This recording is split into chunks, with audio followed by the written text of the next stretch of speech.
Assalamualaikum warahmatullahi wabarakatuh. Selamat Waalaikumsalam bergabung di warahmatullahi Cek wabarakatuh. Podcast LPMPP. Bagi Anda yang baru pertama kali mendengarkan, kami ucapkan selamat datang di CPL, gudangnya berita, wawasan, dan edukasi. Sobat CPL, kali ini kami akan membahas topik yang sangat menarik, yaitu terkait dengan pelaksanaan pekerti di lingkungan Universitas Jember.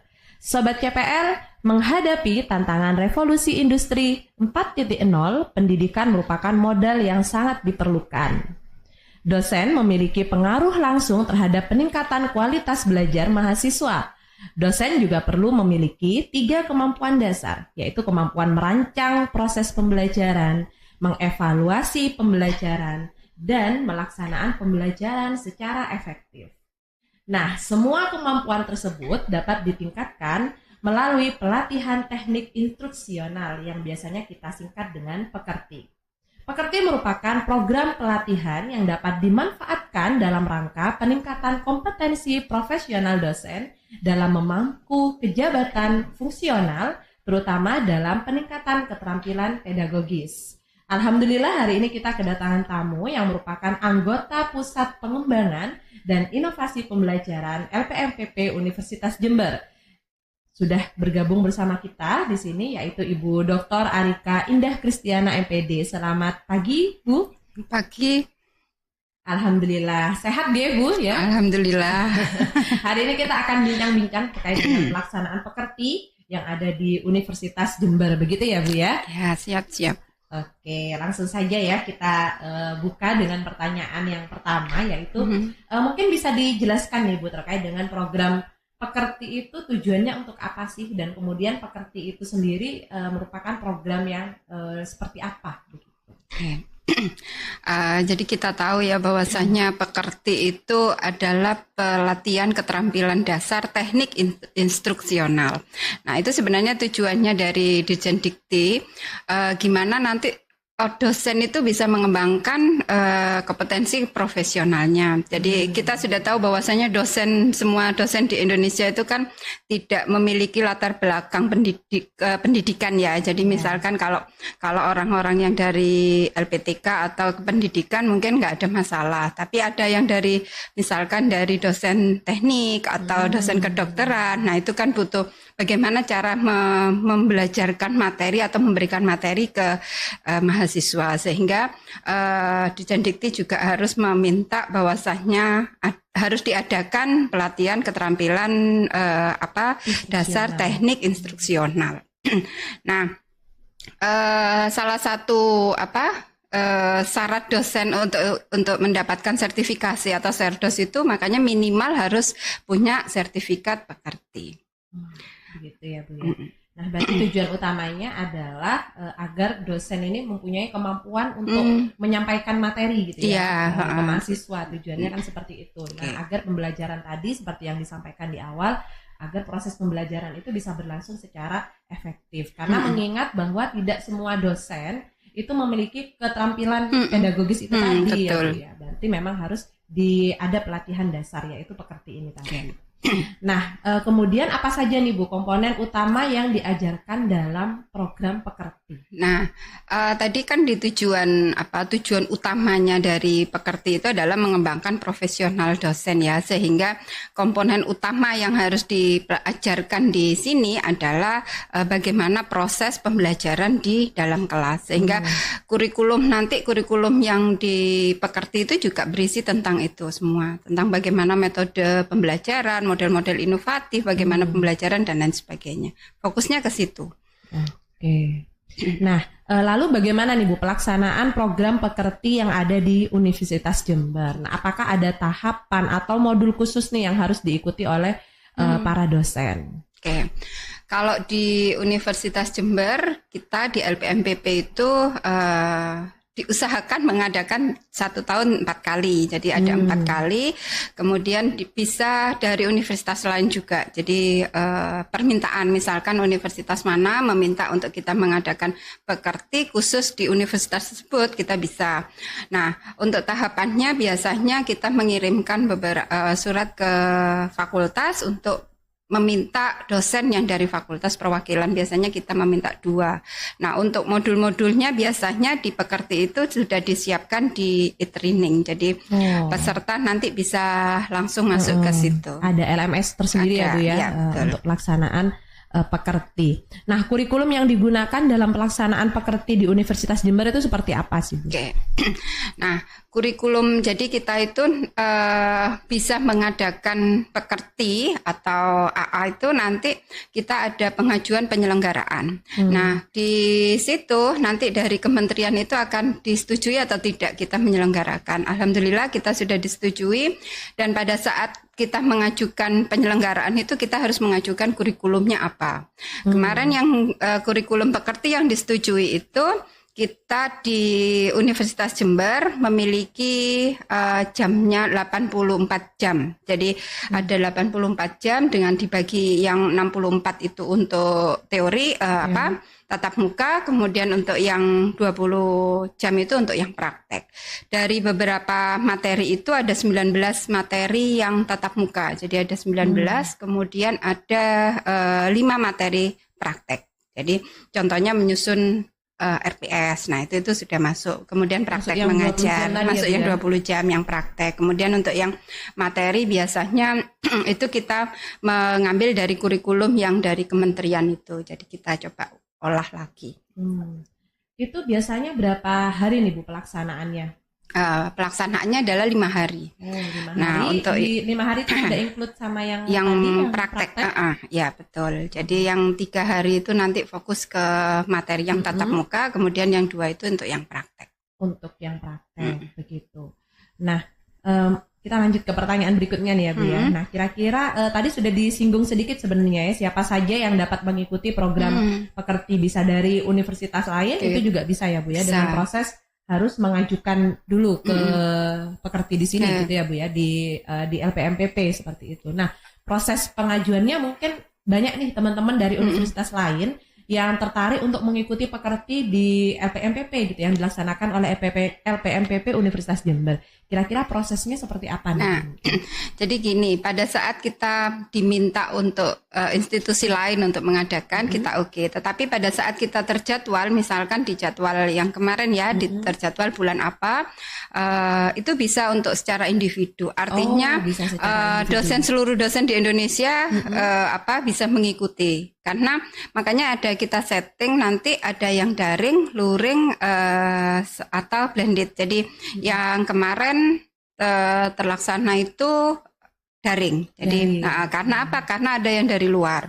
Jadi kita nanti membuat flyer bisa disebarluaskan ke semua dosen. Artinya tidak hanya di Universitas Jember saja. Berarti bisa langsung mendaftar secara individu ya, betul. Nah, untuk nanti untuk informasi lebih lanjutnya, mungkin nanti biasanya ada di flyer ya, kita mau menghubungi siapa kontak personnya gitu ya. Nanti mungkin dosen-dosen yang dari luar Universitas Jember ini ingin mendaftar, nah harus kemana gitu ya. Nah, sudah ada di situ. Di flyer ya Bu ya. Oke, gitu ya. Nah, kira-kira apa nih Bu manfaat terbesar yang bisa diperoleh oleh dosen setelah mengikuti program Pekerti? Nah, sesuai dengan tujuan Pekerti yang di awal itu tadi, bahwasanya bagaimana mengembangkan profesional dosen, sehingga manfaat yang terbesar bagi dosen yaitu dapat bagaimana mengajarkan materi di dalam kelas, itu yang besar. Kemudian selain itu mungkin bisa gini, pada saat saya mengikuti Pekerti, saya mendapatkan materi ini, saya coba terapkan ke mahasiswa atau ke satu mata kuliah, kemudian bisa kita ajukan, oh ternyata bisa ada peningkatan, kita bisa mengajukan proposal atau hibah gitu. Nah, artinya bisa bermanfaat juga untuk diri sendiri selain untuk pembelajaran di dalam kelas. Itu yang manfaat yang bisa diambil. Oke. Nah, apakah program Pekerti itu melibatkan kolaborasi dengan institusi lain atau pakar di bidang pendidikan? Mungkin dari mentornya atau seperti apa? Mungkin bisa diceritakan. Nah, kalau yang dari institusi lain itu bisa pada saat, yaitu tadi, misalkan Universitas X gitu ya, pingin mendaftarkan 20 peserta Pekerti khusus dari universitas kita misalkan. Itu bisa kita anggap sebagai mitra juga. Kemudian kalau fasilnya atau tentornya itu sudah kita sudah punya ada sekitar 24 atau 25 ya, 25 yang bisa mengisi di pelatihan pekerti. Nah, beliau-beliau itu sudah mengikuti TOT sehingga bisa memberikan materi-materi di dalam pelatihan pekerti. Gitu. Oke. Nah, bagaimana nih Bu cara Universitas Jember khususnya ya untuk LPMPP sebagai penyelenggara pelaksanaan pekerti gitu ya bisa memastikan bahwa program pekerti yang dilaksanakan itu tetap relevan gitu dan up to date dengan perkembangan terkini dalam pendidikan tinggi. Okay. Nah, kementerian itu memiliki kurikulum pekerti ya, sudah ada patokannya sudah ada sehingga kita makanya nanti ada pengajuan untuk penyelenggaraan. Jadi akan beberapa tahun 2 tahun sekali nanti atau berapa tahun sekali ya. Itu setiap 2 tahun sekali ya. Kayaknya kemarin itu yang pertama 2021, kemudian yang terakhir itu 2023 sehingga kita bisa mengadakan sekarang. Nah, pada saat pengajuan itu kita harus menyesuaikan kurikulum yang kita ajukan menyesuaikan dengan kurikulum dari kementerian. Nah, yang biasanya kita menyusun kurikulum yang kita ajukan itu kita sesuaikan dengan ciri Universitas Jember. Contoh, jadi ada di kurikulumnya kementerian itu ada metode pembelajaran. Sehingga kita kembangkan nanti kita pecah menjadi pembelajaran tim gitu ya atau pembelajaran praktikum atau magang. Kemudian ada lagi nanti karena ciri kita di pertanian. Maka ada materi khusus yang penciri universitas itu yaitu pembelajaran berbasis industrial pertanian. Nah, itu sehingga ada jam tersendiri ya, Bu. Jadi pada saat mengajukan itu kita juga menyusun kurikulum tetapi masih disesuaikan dengan kurikulum kementerian itu. Disesuaikan dengan kurikulum kementerian. Oke. Nah, mungkin bisa diceritakan sedikit nih Bu. Tadi kan ada sekitar 19 materi kalau nggak salah ya Bu ya, ada 19 materi. Nah, masing-masing materi ini biasanya disampaikan durasinya berapa jam nih Bu kira-kira biasanya? Bergantung pada materinya. Jadi ada yang gitu kayak tatap muka itu rata-rata 2 jam. 2 jam. Jadi misalkan kalau kayak pembelajaran tim itu ada 2. Kemudian ini penyusunan RPS gitu ya. Karena di situ juga praktek, kemudian juga harus bagaimana mengembangkan sebuah RPS, maka itu jamnya akan ditambahkan. Nah, jadi 3 sama prakteknya ya Bu ya. Betul. Jadi ada beberapa materi yang dipraktek itu dibuat kita agak besar. Kemudian di tatap muka itu selain kita bagi menjadi 2, selain materi juga ada tugas. Jadi jadi makanya setiap materi itu di akhirnya itu mesti fasil itu meminta untuk tugas, walaupun tugasnya nggak terlalu berat sih, cuma latihan. Coba misalkan model-model pembelajaran inovatif. Nah, di tugas akhir itu meminta peserta untuk mengembangkan satu model inovatif apa gitu. Nah, itu gitu supaya memenuhi kurikulum yang kita ajukan. Gitu. Oke. Nah, tadi menyinggung terkait dengan perangkat pembelajaran. Berarti kan di sini peserta ini nanti akan diminta untuk menyusun perangkat pembelajaran seperti RPS dan lain sebagainya, seperti itu ya Bu ya. Nah, bagaimana kalau misalkan ada peserta dari universitas lain nih Bu? Nah, nanti proses template RPS-nya atau seperti apa ini? Apakah menyesuaikan di universitas tersebut atau seperti apa? Ya, kalau selama ini masih kita menyesuaikan milik kita. Jadi meskipun dari universitas mana masih menyesuaikan, tapi insya Allah di tempat kita di RPS itu kan sudah lengkap ya, sudah terpenuhi mengikuti dari yang standar KKNI itu. Jadi artinya masih mengikuti template yang milik kita. Gitu ya. Nah, diharapkan juga nanti peserta itu untuk bisa membawa ke universitasnya juga. Artinya tapi tetap menyesuaikan dengan apa yang ada di sana seperti itu. Itu sebagai tugas akhirnya. Tapi entah kalau beliaunya yang peserta itu dari Universitas X misalkan, saya pada saat pekerti mengikuti template ini saya kembangkan mengikuti template yang ada di kampusnya sendiri itu bisa. Artinya masih tetap yang di sini mengikuti template-nya Universitas Jember. Oke. Nah, kira-kira apa ada kesulitan nih Bu untuk khususnya peserta yang dari luar Universitas Jember selama ini, kesulitannya seperti apa? Mungkin misalkan kalau di UNED kan sudah ada sistem ya Bu ya untuk mengukur ketercapaian CPL dan CPMK mungkin ya. Nah, dari luar mungkin masih belum ada. Masih belum ada sistem tersebut. Nah, bagaimana caranya, kemudian bagaimana untuk mengatasi kendala tersebut, misalkan selain si Palu tadi ketercapaian? Ya, jadi pada saat misalkan ini ada satu materi bagaimana pengukuran CPMK ya.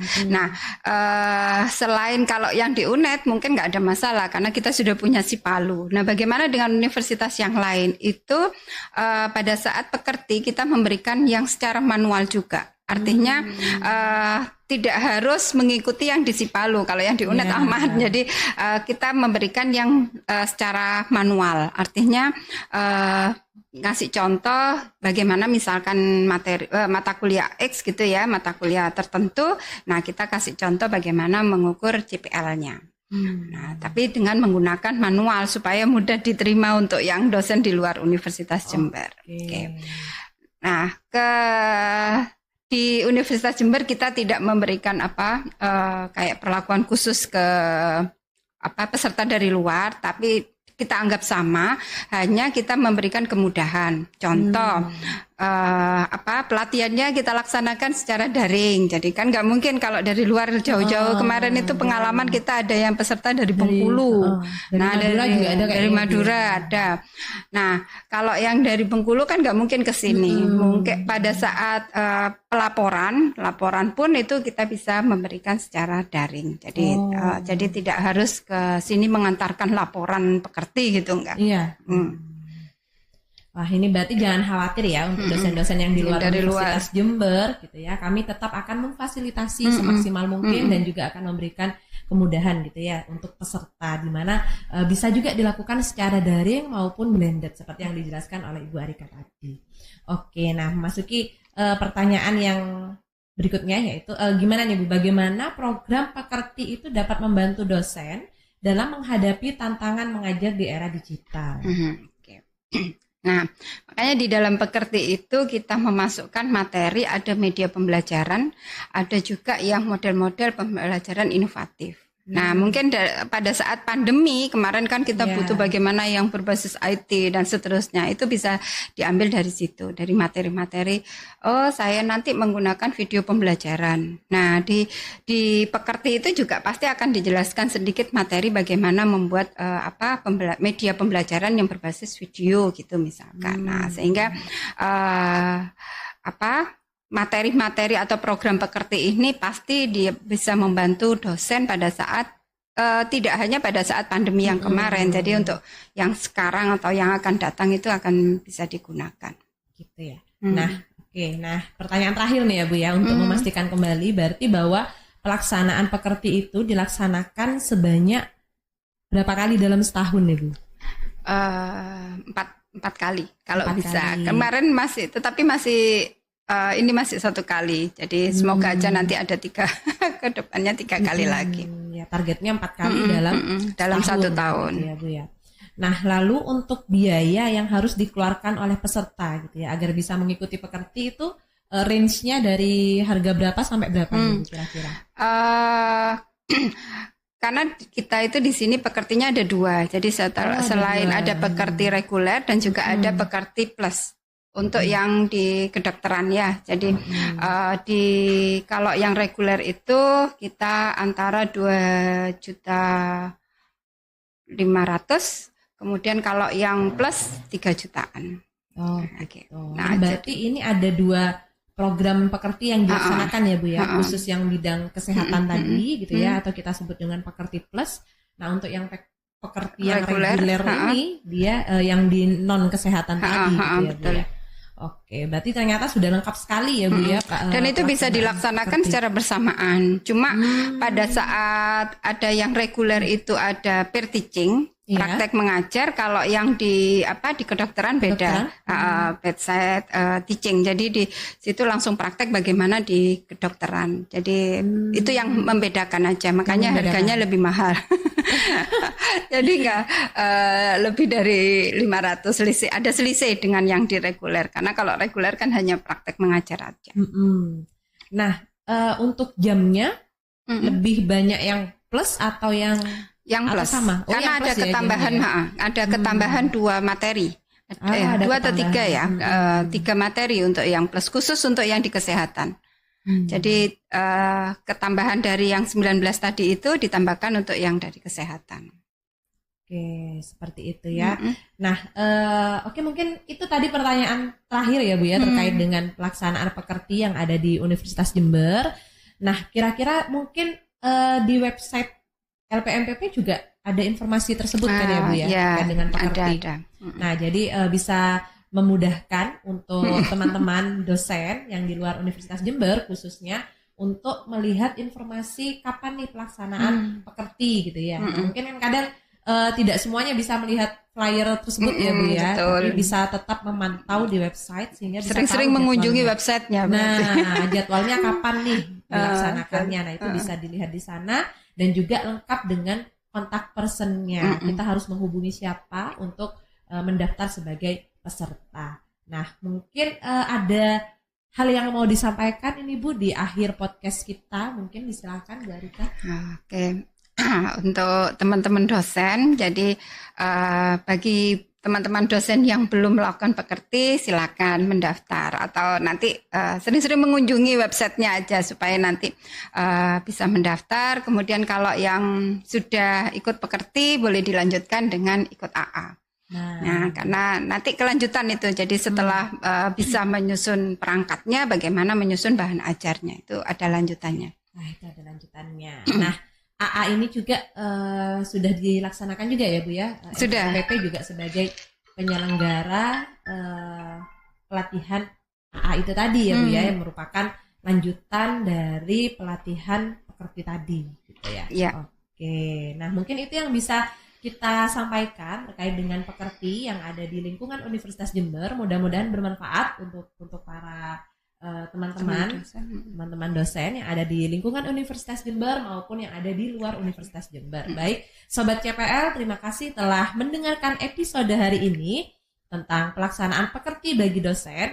Kami berharap diskusi ini dapat memberikan wawasan yang berharga tentang pentingnya program pekerti dalam meningkatkan kualitas pengajaran dan profesionalisme dosen.